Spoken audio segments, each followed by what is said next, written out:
کو تابعین کے ائمہ اور تبع تابعین کے جو ائمہ تھے ان سارے نظریات کو اس انداز میں امت کے تمام محققین اور مجددین کے افکار کو ایک گلدستے کی شکل عطا کی، اور اس آخری عہد کے اندر بر صغیر میں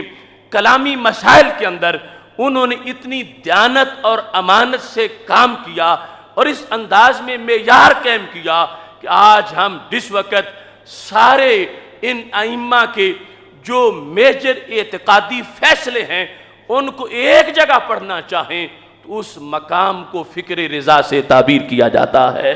جو صرف ایک شخص کی فکر نہیں، وہ امت کے ان تمام ائمہ کے افکار کا گلدستہ اور نچوڑ ہے، اور وہ قرآن و سنت کی ایک واضح تعبیر اور واضح تشریح ہے۔ اس بنیاد پر آج اعلیٰ حضرت فاضل بریلوی رحمۃ اللہ علیہ کے ایک جملے کی وضاحت کے لیے میں اس پورے سیمینار کا انعقاد کر رہا ہوں، اور میں یہ بتانا چاہتا ہوں کہ میرے امام کا ایک لفظ سمجھنے کے لیے ان پوری کتابوں کے مطالعہ کی ضرورت ہے، اور اس کے پیچھے پوری لائبریریوں کی ضرورت ہے۔ اور میں نے جو عقیدہ توحید سیمینار کا سلسلہ شروع کیا تھا، میں نے اعلیٰ حضرت فاضل بریلوی رحمۃ اللہ علیہ کے ایک جملے سے روشنی پائی تھی۔ اس جملے کی وضاحت کے لیے میں 4 سیمینار منعقد کر چکا ہوں۔ اب 5واں عقیدہ توحید سیمینار وہ 23 مارچ کو انشاءاللہ منعقد ہونے والا ہے۔ اعلیٰ حضرت فاضل بریلوی رحمۃ اللہ علیہ کا ایک جملہ، اس کی شرح کے لیے ہم نے اتنے سیمینار منعقد کیے۔ آج کے اس سیمینار کا محور بھی میرے امام کا ایک جملہ ہے، اور میرا دھرتی کے سینے پر اعلان ہے کہ دنیا کے کسی کونے پر اگر کوئی فکر رضا کو چیلنج کرے گا، میں سر کے بل چل کے اپنے امام کے ہر جملے کو ثابت کروں گا، اور میں پوری کائنات کے کیڑے مکوڑوں کو، گنجے نجد کے گنجے پتھروں کو، دیوبند کی گلیوں میں بھٹکنے والوں کو، اور روافض و خوارج کے تمام بہروپیوں کو اور ان کے زیر اثر آ جانے والوں کو میں برملا کہہ رہا ہوں کہ کائنات کے کسی کونے پر میرے امام کی فکر پر اگر کوئی اعتراض کرے گا، 1000 دلیل کے ساتھ میدان میں اترنا یہ ان کے فکری بیٹے کا کام ہوگا۔ یہ حضرت حافظ الحدیث رحمت اللہ علیہ نے جو میری فکری گھٹی مجھے عطا کی تھی، رب کعبہ کی قسم آخری سانس تک جان تو دے دوں گا مگر فکر رضا کے پرچم کو نیچے نہیں ہونے دوں گا۔ اور میری شیڈول میں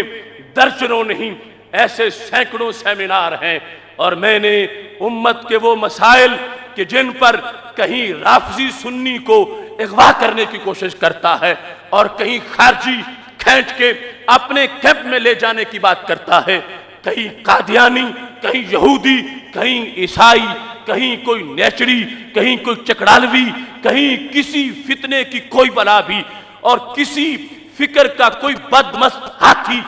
جو اہل سنت کے گلشن کو روندنا چاہتا ہے۔ ہمارا ادارہ صراط مستقیم کا اعلان ہے کہ دنیا میں جہاں بھی ضرورت پڑے گی اللہ کے فضل سے حضرت حافظ الحدیث کا یہ خادم ضرور پہنچے گا، اور ایک ایک کر کے ہم تحقیق کا جہان سجائیں گے۔ اگر رب نے وقت دیا تو انشاءاللہ کوئی قرض باقی نہیں رہنے دیں گے، اور یہ بتائیں گے کہ کل جو صفہ سے نور چمکا تھا اسی کو آج زمانہ فکر رضا کہتا ہے، اور اسی کو اہل سنت و جماعت کے عقیدے سے تعبیر کیا جاتا ہے، جس کے اندر بیلنس ہے، نہ افراط ہے نہ تفریط ہے، بلکہ سعادت ہی اور سعادت نجات ہی نجات ہے۔ آج کے اس سیمینار کی اکائی یہ ہے، المستند کے اندر اعلیٰ حضرت فاضل بریلوی رحمت اللہ علیہ نے ایک اصول عطا کیا، اور اس اصول کی وضاحت کے لیے میں نے یہ سیمینار منعقد کیا، اور اس کے پیش نظر ابھی یہ آپ بھی چلتے رہیں گے، رات بھی بیتتی رہے گی اور سنی کی نیت بھی جیتتی رہے گی، اور انشاءاللہ بات بھی جاری رہے گی، رات بھی جاری رہے گی، اور پتہ چلے گا کہ جس امام کے ایک جملے میں اتنا وزن ہے اس کے پورے افکار کا وزن کتنا زیادہ ہوگا، اور کس انداز میں رب ذوالجلال نے ان کو علم و حکمت کی یہ بہتی ندیاں اور سمندر عطا فرمائے ہیں۔ میرے نزدیک آج کے سیمینار کا جو اصل محور ہے وہ عشق رسول صلی اللہ علیہ وسلم ہے۔ ہم نے عشق رسول کے جو شعبہ جات ہیں ان کے لحاظ سے مختلف حقائق کو سامنے رکھنا ہے۔ ہم نبی اکرم نور مجسم شفیع معظم صلی اللہ علیہ وسلم کو اس کائنات میں ہر عظمت کو تقسیم کرنے والا تسلیم کرتے ہیں۔ آپ کی طرف نسبت سے ہر چیز عظیم ہوتی ہے، اور رسول اللہ صلی اللہ علیہ وسلم کی ذات ہے کہ جس ذات نے آل کو بھی عظیم بنایا ہے، اصحاب کو بھی عظیم بنایا ہے۔ جس شخص کا عشق رسول کامل ہو وہ سرکار کی آل پر تنقید نہیں کر سکتا، جس شخص کا عشق رسول علیہ السلام کامل ہو وہ سرکار کے اصحاب پر تنقید نہیں کر سکتا۔ ارے عاشق وہ جس خاک سے گزرے اس خاک کا سرما آنکھوں میں لگاتا ہے،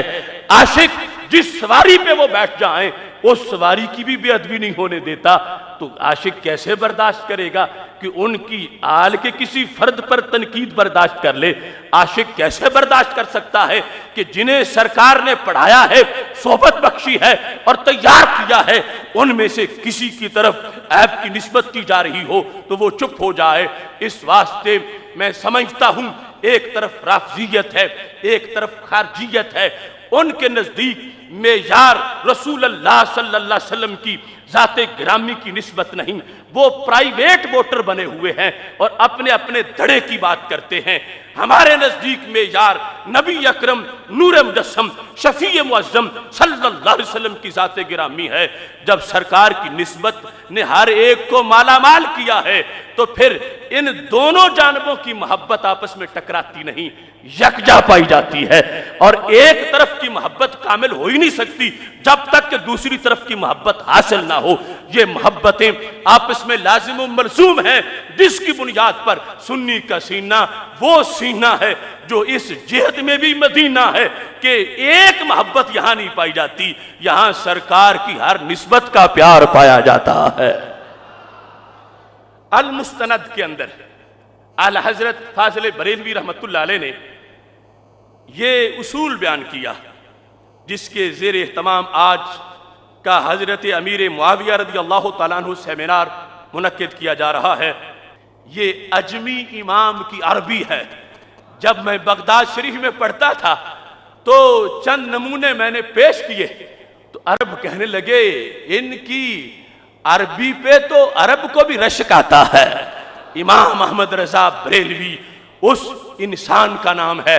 کہ جنہوں نے علموں کے کئی سمندر پیے ہوئے تھے۔ اب یہاں پر اصول بیان کیا جس کی تشریح ان کتابوں سے کر رہا ہوں۔ میرے امام نے کہا لیس حب الصحابۃ لذواتہم ولا حب اہل البیت لانفسہم۔ صحابہ کی محبت جو ہم سے شریعت چاہتی ہے کہ ہم صحابہ سے پیار کریں، فرمایا وہ ان کی ذوات کی وجہ سے نہیں ہے۔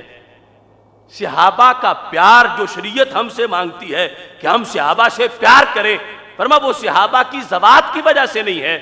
اور اہل بیت اطہار رضوان اللہ علیہم اجمعین کا پیار جو باعث نجات ہے، جو شریعت ہم سے چاہتی ہے کہ ہم اہل بیت حضور علیہ السلام سے پیار کریں، فرمایا وہ ان کی انفس کی وجہ سے نہیں ہے، وہ ان کی ذوات کی وجہ سے نہیں ہے۔ نہ صحابہ کا پیار ان کی ذاتوں کی وجہ سے، نہ اہل بیت کا پیار ان کے انفس کی وجہ سے۔ ان دونوں اطراف کا پیار ہم پہ کیوں لازم کیا گیا، اس کی بیس کیا ہے؟ فرمایا بل حبہم جمیعا لوصلتہم برسول اللہ صلی اللہ علیہ وسلم۔ فرمایا ان سب کی محبت سرکار کی وجہ سے ہے، سب کی محبت سرکار کی وجہ سے ہے۔ آل کی محبت بھی میرے نبی علیہ السلام کی وجہ سے ہے، اصحاب کی محبت بھی میرے نبی علیہ السلام کی وجہ سے ہے۔ تو جب سرکار کی وجہ سے دونوں محبتیں ہیں تو کسی ایک طرف محبت پھول نکالے دوسری طرف کانٹے نکالے، ایسا ہو نہیں سکتا۔ پھر اس نسبت میں تنکیس لازم آ جائے گی۔ اس بنیاد پر سنی کا سینہ سچا سینہ ہے کہ جن سے ہم پیار کرتے ہیں وہ جس سواری پہ بیٹھے وہ صحابہ اس سواری سے بھی پیار کرتے ہیں۔ بخاری شریف میں ہے جب حضرت عبداللہ بن رواحہ نے سنا کہ عبداللہ بن ابی ابن سلول میرے نبی علیہ السلام کے دراز گوش گدا مبارک کو بدبو والا کہہ رہا ہے تو ان سے برداشت نہیں ہو سکا، انہوں نے اس کا بدلہ لیا اور کہا کہ لحمار رسول اللہ صلی اللہ علیہ وسلم اطیب ریحا منکا، خدا کی قسم میرے نبی علیہ السلام کا گدا مبارک تو اس سے کہیں زیادہ خوشبو والا ہے، اور ایک روایت میں ہے اس کا پیشاب بھی تو اس سے خوشبو والا ہے۔ تو جس سواری پہ بیٹھیں اس کی بے ادبی برداشت نہیں ہو سکتی تو جو ان کی آل ہو اس کی بے ادبی کیسے برداشت ہو سکے گی؟ جو ان کے اصحاب ہوں ان کی بے ادبی پھر کیسے برداشت ہو سکے گی؟ اور یہ محور جب ہوگا تو پھر سینہ تنگ نہیں ہوگا۔ جب ہے کہ ہم نے تو سرکار کی وجہ سے پیار کرنا ہے، جب ان سے پیار کرنا ہے تو پھر ان کی آل سے بھی پیار کرنا ہے، پھر ان کی اصحاب سے بھی پیار کرنا ہے۔ اس بنیاد پر سنی کا سینہ ٹھنڈا ہے، اسے کہیں پرابلم نہیں ہوتا کہ آل کا نعرہ کیوں لگ رہا ہے یا اصحاب کا نعرہ کیوں لگ رہا ہے، یعنی کسی ایک بنیاد پر یہ گھبرا جائیں نہیں، سنی کو انکباس نہیں ہوتا۔ سنی خوش ہے کہ میرے نبی علیہ السلام کی ہر نسبت کا ادب ہو رہا ہے، ہر نسبت کا احترام ہو رہا ہے۔ اس بنیاد پر میں آج دنیا کے چوک میں دائیں بائیں کے روافض و خوارج کو یہ دعوت دیتا ہوں کہ اگر نجات چاہتے ہو تو پھر معیار وہ بناؤ جو امام احمد رضا نے بتایا ہے، جو قرآن و سنت میں آیا ہے۔ اس بنیاد پر جب بناؤ گے تو محبتیں آپس میں ٹکرائیں گی نہیں، چونکہ وجہ محبت ایک ذات ہے، سبب محبت متحد ہے، وہ رسول اللہ صلی اللہ علیہ وسلم کی ذات گرامی ہے۔ اس بنیاد پر اہل سنت ہونا آسان نہیں۔ آج کچھ لوگوں نے اپنی تنظیموں کا نام اہل سنت والجماعت رکھ کے یہ سمجھا کہ ہم اہل سنت کے عقیدے پہ قبضہ کر لیں گے اور یہ لقب اپنے ساتھ مشہور کروا لیں گے، مگر رب کعبہ کی قسم وہ ان کی بھول ہے۔ کبھی شراب کی بوتل پر زمزم کا لیبل لگنے سے وہ زمزم نہیں بن جاتی، شراب پھر بھی شراب رہتا ہے۔ اگر انہیں اہل سنت ہونے کا شوق ہے تو پھر میرے امام کی فکر کے سائے میں آنا پڑے گا۔ اور دوسری طرف جو محبت اہل بیت کے دعوے دار ہیں انہیں اس محبت کی صداقت کے لیے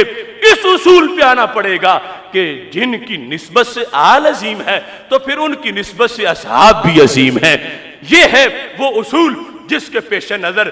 آج ہم نے یہ سیمینار منعقد کیا، اور مختلف قسم کے خدشات لوگوں کو لاحق تھے، مختلف قسم کے خطرات لاحق تھے، مختلف قسم کی سوچیں تھیں کہ کیا بنے گا، پتہ نہیں حملہ کس پہ ہوگا، پتہ نہیں بجلی کس پہ گرے گی۔ تو میں نے کہا حوصلہ رکھو، ہم صرف معیار بیان کریں گے کہ ہم سے سرکار کی کسی نسبت کی بھی بے ادبی برداشت نہیں ہوتی، ہم سرکار کی ہر نسبت کا ادب احترام کرنے والے ہیں۔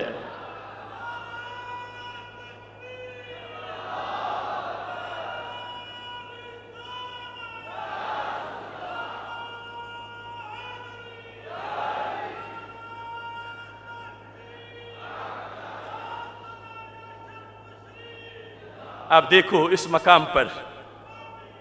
یہ دیکھو یہ المستند پیش کر رہا ہوں، سیدھی سڑک یہ شہر شفاعت نگر کی ہے۔ کیا خوبصورت انداز ہے میرے امام کا۔ فرما فمن احب رسول اللہ صلی اللہ علیہ وسلم وجب ان یحبہم جمیعا، جو میرے نبی علیہ السلام سے پیار کرے وہ سرکار کے ہر صحابی سے اسے پیار کرنا پڑے گا۔